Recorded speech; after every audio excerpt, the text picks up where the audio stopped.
أعوذ بالله من الشيطان الرجيم. بسم الله الرحمن الرحيم. ياسين والقرآن الحكيم إنك لمن المرسلين على صراط مستقيم تنزيل العزيز الرحيم لتنذر قوما ما أنذر آباؤهم فهم غافلون لقد حق القول على أكثرهم فهم لا يؤمنون إنا جعلنا في أعناقهم أغلالا فهي إلى الأذقان فهم مقمحون وجعلنا من بين أيديهم سدا ومن خلفهم سدا فأغشيناهم فهم لا يبصرون وسواء عليهم أأنذرتهم أم لم تنذرهم لا يؤمنون إنما تنذر من اتبع الذكر وخشي الرحمن بالغيب فبشره بمغفرة وأجر كريم إنا نحن نحيي الموتى ونكتب ما قدموا وآثارهم وكل شيء أحصيناه في إمام مبين واضرب لهم مثلا أصحاب القرية إذ جاءها المرسلون إذ أرسلنا إليهم اثنين فكذبوهما فعززنا بثالث فقالوا إنا إليكم مرسلون قالوا ما أنتم إلا بشر مثلنا وما أنزل الرحمن من شيء إن أنتم إلا تكذبون قالوا ربنا يعلم إنا إليكم لمرسلون وما علينا إلا البلاغ المبين قالوا إنا تطيرنا بكم لئن لم تنتهوا لنرجمنكم وليمسنكم منا عذاب أليم قالوا طائركم معكم أئن ذكرتم بل أنتم قوم مسرفون وجاء من أقصى المدينة رجل يسعى قال يا قوم اتبعوا المرسلين اتبعوا من لا يسألكم أجرا وهم مهتدون وما لي لا أعبد الذي فطرني وإليه ترجعون أأتخذ من دونه آلهة إن يردني الرحمن بضر لا تغني عني شفاعتهم شيئا ولا ينقذون إني إذا لفي ضلال مبين إني آمنت بربكم فاسمعون قيل ادخل الجنة قال يا ليت قومي يعلمون بما غفر لي ربي وجعلني من المكرمين وما أنزلنا على قومه من بعده من جند من السماء وما كنا منزلين إن كانت إلا صيحة واحدة فإذا هم خامدون يا حسرة على العباد ما يأتيهم من رسول إلا كانوا به يستهزئون ألم يروا كم أهلكنا قبلهم من القرون أنهم إليهم لا يرجعون وإن كل لما جميع لدينا محضرون وآية لهم الأرض الميتة أحييناها وأخرجنا منها حبا فمنه يأكلون وجعلنا فيها جنات من نخيل وأعناب وفجرنا فيها من العيون ليأكلوا من ثمره وما عملته أيديهم أفلا يشكرون سبحان الذي خلق الأزواج كلها مما تنبت الأرض ومن أنفسهم ومما لا يعلمون وآية لهم الليل نسلخ منه النهار فإذا هم مظلمون والشمس تجري لمستقر لها ذلك تقدير العزيز العليم والقمر قدرناه منازل حتى عاد كالعرجون القديم لا الشمس ينبغي لها أن تدرك القمر ولا الليل سابق النهار وكل في فلك يسبحون وآية لهم أنا حملنا ذريتهم في الفلك المشحون وخلقنا لهم من مثله ما يركبون وإن نشأ نغرقهم فلا صريخ لهم ولا هم ينقذون إلا رحمة منا ومتاعا إلى حين وإذا قيل لهم اتقوا ما بين أيديكم وما خلفكم لعلكم ترحمون وما تأتيهم من آية من آيات ربهم إلا كانوا عنها معرضين وإذا قيل لهم أنفقوا مما رزقكم الله قال الذين كفروا للذين آمنوا أنطعم من لو يشاء الله أطعمه إن أنتم إلا في ضلال مبين ويقولون متى هذا الوعد إن كنتم صادقين ما ينظرون إلا صيحة واحدة تأخذهم وهم يخصمون فلا يستطيعون توصية ولا إلى أهلهم يرجعون ونفخ في الصور فإذا هم من الأجداث إلى ربهم ينسلون قالوا يا ويلنا من بعثنا من مرقدنا هذا ما وعد الرحمن وصدق المرسلون إن كانت إلا صيحة واحدة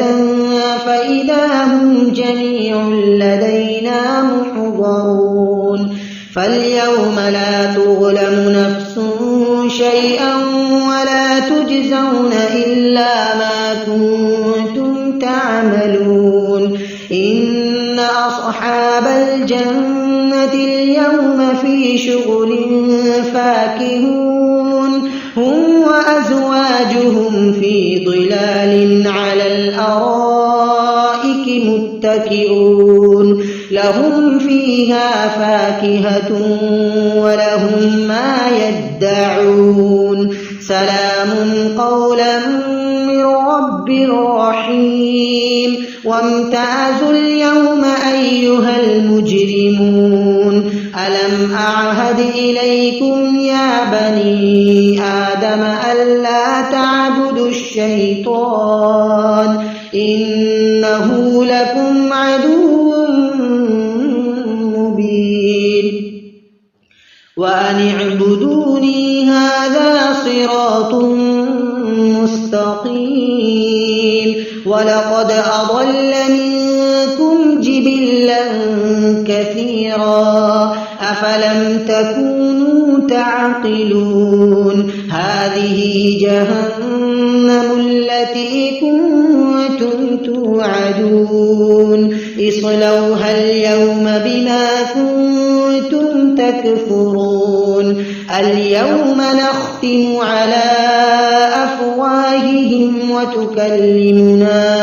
أيديهم وتشهد أرجلهم بما كانوا يكسبون ولو نشاء لطمسنا على أعينهم فاستبقوا الصراط فأنى يبصرون ولو نشاء لمسخناهم على مكانتهم فما استطاعوا مضيا ولا يرجعون ومن نعمره ننكسه في الخلق أفلا يعقلون وما علمناه الشعر وما ينبغي له إن هو إلا ذكر وقرآن مبين لينذر من كان حيا ويحق القول على الكافرين أولم يروا أنا خلقنا لهم مما عملت أيدينا أنعاما فهم لها مالكون وذللناها لهم فمنها ركوبهم ومنها يأكلون ولهم فيها منافع ومشارب أفلا يشكرون واتخذوا من دون الله آلهة لعلهم ينصرون لا يستطيعون نصرهم وهم لهم جند محضرون فلا يحزنك قولهم إنا نعلم ما يسرون وما يعلنون أولم ير الإنسان أنا خلقناه من نطفة فإذا هو خصيم مبين وضرب لنا مثلا ونسي خلقه قال من يحيي العظام وهي رميم قل يحييها الذي أنشأها أول مرة وهو بكل خلق عليم الذي جعل لكم من الشجر الأخضر نارا فإذا أنتم منه توقدون أوليس الذي خلق السماوات والأرض بقادر على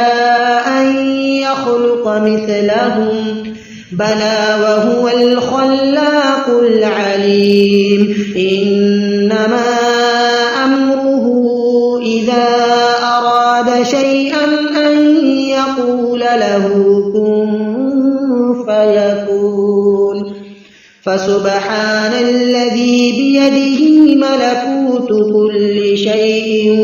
وإليه ترجعون بسم الله الرحمن الرحيم الرحمن علم القرآن خلق الإنسان علمه البيان الشمس والقمر بحسبان والنجم والشجر يسجدان والسماء رفعها ووضع الميزان ألا تطغوا في الميزان وأقيموا الوزن بالقسط ولا تخسروا الميزان والأرض وضعها للأنام فيها فاكهة والنخل ذات الأكمام والحب ذو العصف والريحان فبأي آلاء ربكما تكذبان خلق الإنسان من صلصال كالفخار وخلق الجان من مارج من نار فبأي آلاء ربكما تكذبان رب المشرقين ورب المغربين فبأي آلاء ربكما تكذبان مرج البحرين يلتقيان بينهما برزخ لا يبغيان فبأي آلاء ربكما تكذبان يخرج منهما اللؤلؤ والمرجان فبأي آلاء ربكما تكذبان وله الجوار المنشآت في البحر كالأعلام فبأي آلاء ربكما تكذبان كل من عليها فان ويبقى وجه ربك ذو الجلال والإكرام فبأي آلاء ربكما تكذبان يسأله من في السماوات والأرض كل يوم هو في شأن فبأي آلاء ربكما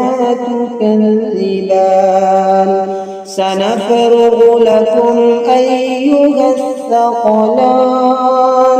فبأي آلاء ربكما تكذبان يا معشر الجن والإنس إن استطعتم أن تنفذوا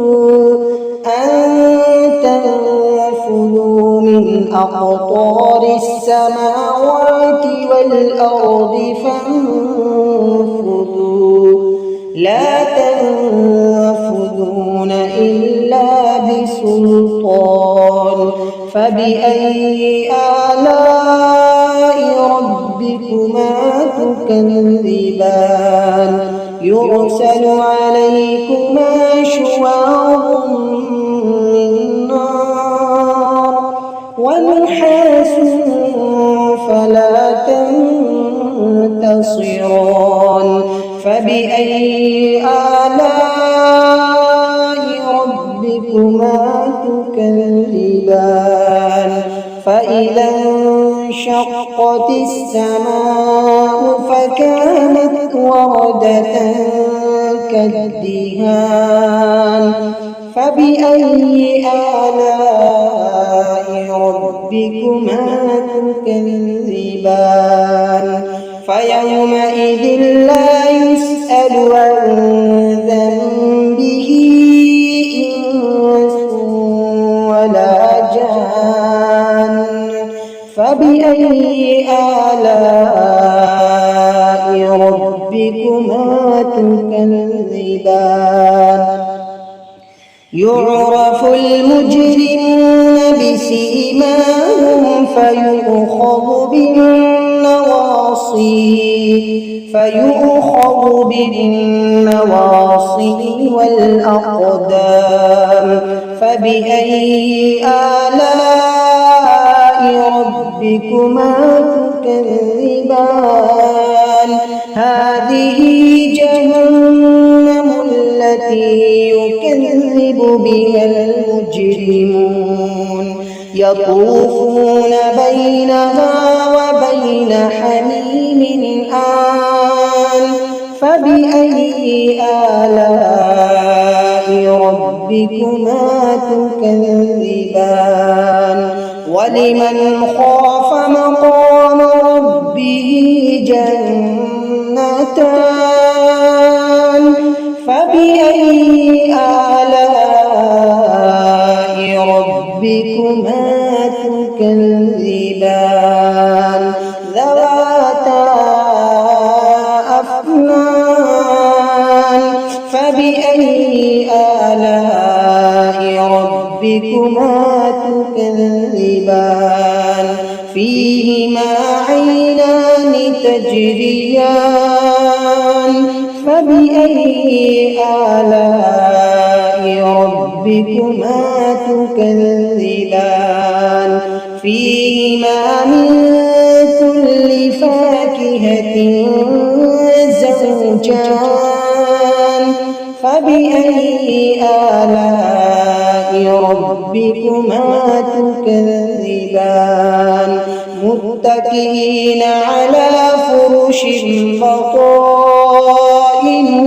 من استبرق وجنى الجنتين دان فبأي آلاء ربكما تكذبان فيهن قاصرات الطرف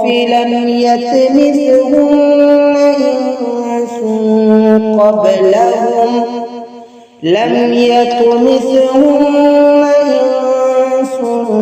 قبلهم ولا جان فبأي آلاء ربكما تكذبان كأنهن الياقوت والمرجان فبأي آلاء ربكما تكذبان هل جزاء الإحسان إلا الإحسان فبأي آلاء ربكما تكذبان ومن دونهما جنتان فبأي آلاء ربكما تكذبان مدهامتان فبأي آلاء ربكما تكذبان فيهما عينان نضاختان فبأي آلاء ربكما تكذبان فيهما فاكهة ونخل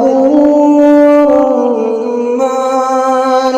فبأي آلاء ربكما تكذبان فيهن خيرات حسان فبأي آلاء ربكما تكذبان حور مقصورات في الخيام فبأي آلاء ربكما تكذبان لم يطمثهن إنس قبلهم ولا جان فبأي آلاء ربكما تكذبان متكئين على رفرف خضر وعبقري حسان فبأي آلاء ربكما تكذبان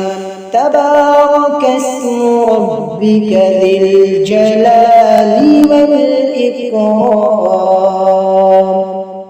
بسم الله الرحمن الرحيم إذا وقعت الواقعة ليس لوقعتها كاذبة خافضة رافعة إذا رجت الأرض رجا وبست الجبال بسا فكانت هباء منبثا وكنتم أزواجا ثلاثا فأصحاب الميمنة ما أصحاب الميمنة وأصحاب المشأمة ما أصحاب المشأمة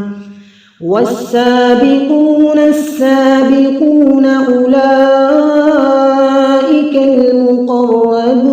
المقربون في جنات النعيم ثلة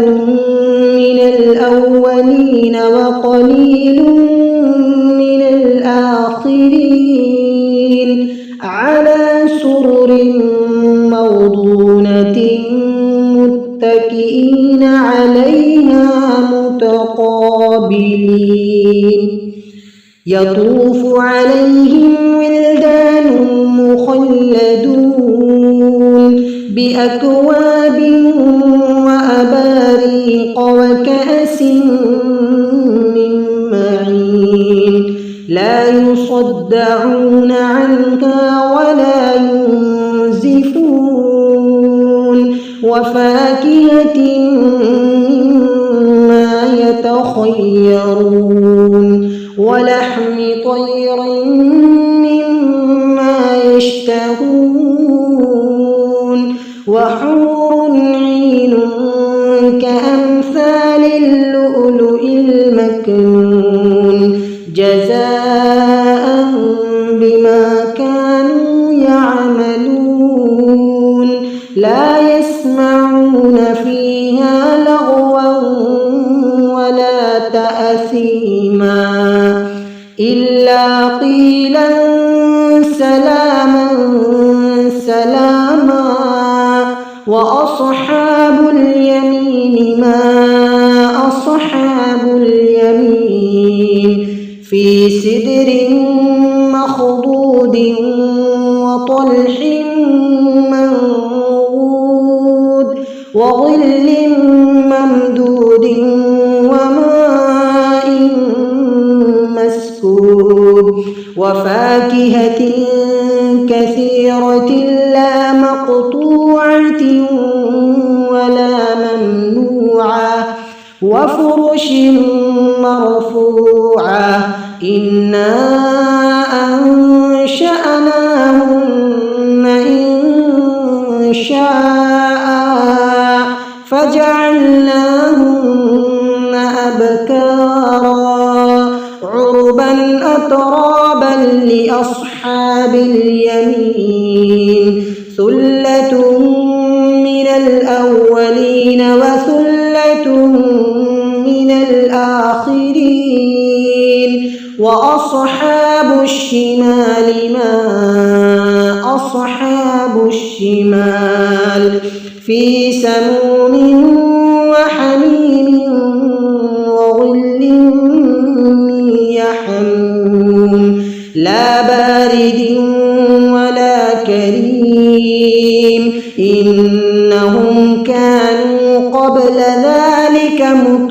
الأسرفين وكانوا يصرون على الحنث العظيم وكانوا يقولون أإذا متنا وكنا ترابا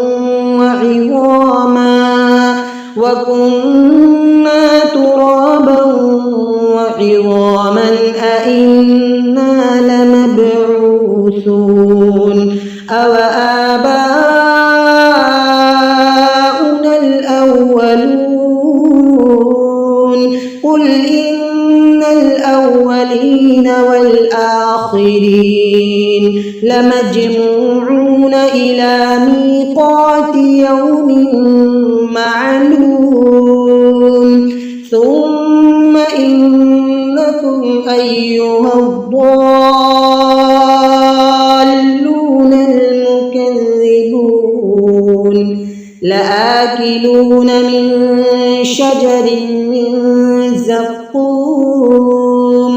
فمالئون منها البطون فشاربون عليه من الحميم فشاربون شرب الهيم هذا نزلهم يوم الدين نحن خلقناكم فلولا تصدقون أفرأيتم ما تمنون أأنتم تخلقونه أم نحن الخالقون نحن قدرنا بينكم الموت وما نحن بمسبوقين على أن نبدل أمثالكم وننشئكم فيما لا تعلمون ولقد علمتم النشأة الأولى فلولا تذكرون أفرأيتم ما تحرثون أأنتم تزرعونه أم نحن الزارعون لو نشاء لجعلناه حطاما فظلتم تفكهون إنا لمغرمون بل نحن محرومون أفرأيتم الماء الذي تشربون أأنتم أنزلتم من المزن أم نحن المنزلون لو نشاء جعلناه أجاجا فلولا تشكرون أفرأيتم النار التي تورون أأنتم أنشأتم شجرتها أم نحن المنشئون نحن جعلناها تذكرة ومتاعا للمقوين فسبح باسم ربك العظيم فلا أقسم بمواقع النجوم وإنه لقسم لو تعلمون عظيم إنه لقرآن كريم في كتاب مكنون لا يمسه إلا المطهرون تنزيل من رب العالمين أفبهذا الحديث أنتم مدهنون وتجعلون رزقكم أنكم تكذبون فلولا إذا بلغت الحلقوم وأنتم حينئذ تنظرون ونحن أقرب إليه منكم ولكن لا تبصرون فلولا إن كنتم غير مدينين ترجعونها إن كنتم صادقين فأما إن كان من المقربين فروح وريحان وجنة نعيم وأما إن كان من أصحاب اليمين فسلام لك من أصحاب اليمين وأما إن كان من المكذبين الضالين فنزل من حميم وتصلية جحيم إن هذا لهو حق اليقين فسبح باسم ربك العظيم بسم الله الرحمن الرحيم تبارك الذي بيده الملك وهو على كل شيء قدير الذي خلق الموت والحياة ليبلوكم أيكم أحسن عملا وهو العزيز الغفور الذي خلق 7 سماوات طباقا ما ترى في خلق الرحمن من تفاوت فارجع البصر هل ترى من فطور ثم ارجع البصر كرتين ينقلب إليك البصر خاسئا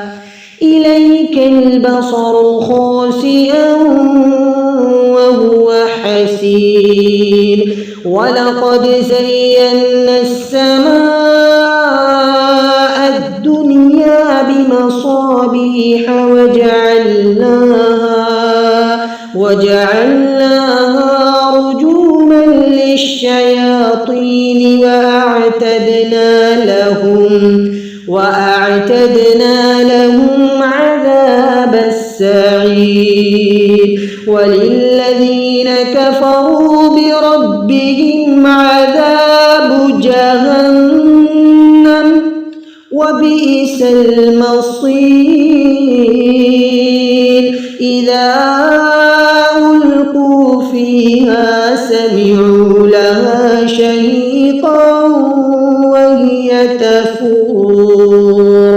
تكاد تميز من الغيظ كلما ألقي فيها فوج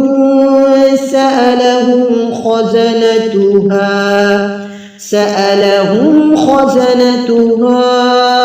ألم يأتكم نذير قالوا بلى قد جاءنا نذير فكذبنا وقلنا ما نزل الله من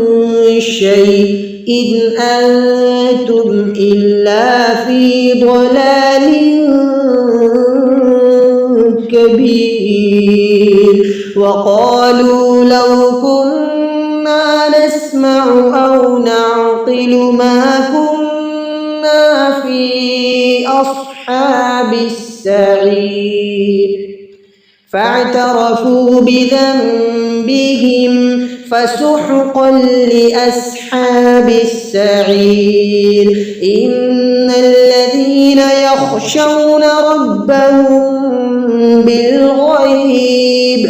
لهم مغفرة وأجر كبير وأسروا قولكم أو اجهروا به إنه عليم بذات الصدور ألا يعلم من خلق وهو اللطيف الخبير هو الذي جعل لكم الأرض ذلولا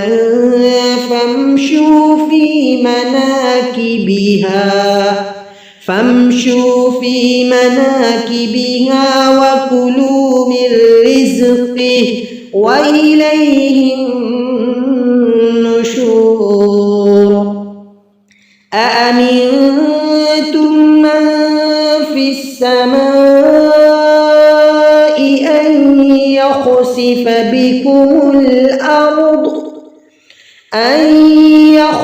بكم الأرض فإذا هي تمور أم أمنتم من في السماء أن يرسل عليكم حاصبا فستعلمون كيف نذير ولقد كذب الذين من قبلهم فكيف كان نكير أولم يروا إلى الطير فوقهم صافات ويقبضن ما يمسكهن إلا الرحمن إنه بكل شيء بصير أمن هذا الذي هو جند لكم ينصركم من دون الرحمن إن الكافرون إلا في غرور أمن هذا الذي يرزقكم إن أمسك رزقه بل لجوا في عتو ونفور أفمن يمشي مكبا على وجهه أهدى أمن يمشي سويا على صراط مستقيم قل هو الذي أنشأكم وجعل لكم السمع والأبصار والأفئدة قليلا ما تشكرون قل هو الذي ذرأكم في الأرض وإليه تحشرون ويقولون متى هذا الوعد إن كنتم صادقين قل إنما العلم عند الله وإنما أنا نذير مبين فلما رأوه زلفة سيئت وجوه الذين كفروا وقيل هذا الذي كنتم به تدعون قل أرأيتم إن أهلكني الله ومن معي أو رحمنا فمن يجير الكافرين من عذاب أليم قل هو الرحمن آمنا به وعليه توكلنا فستعلمون من هو في ضلال مبين. قل أرأيتم إن أصبح ماؤكم غورا فمن يأتيكم بماء معين. صدق الله العظيم.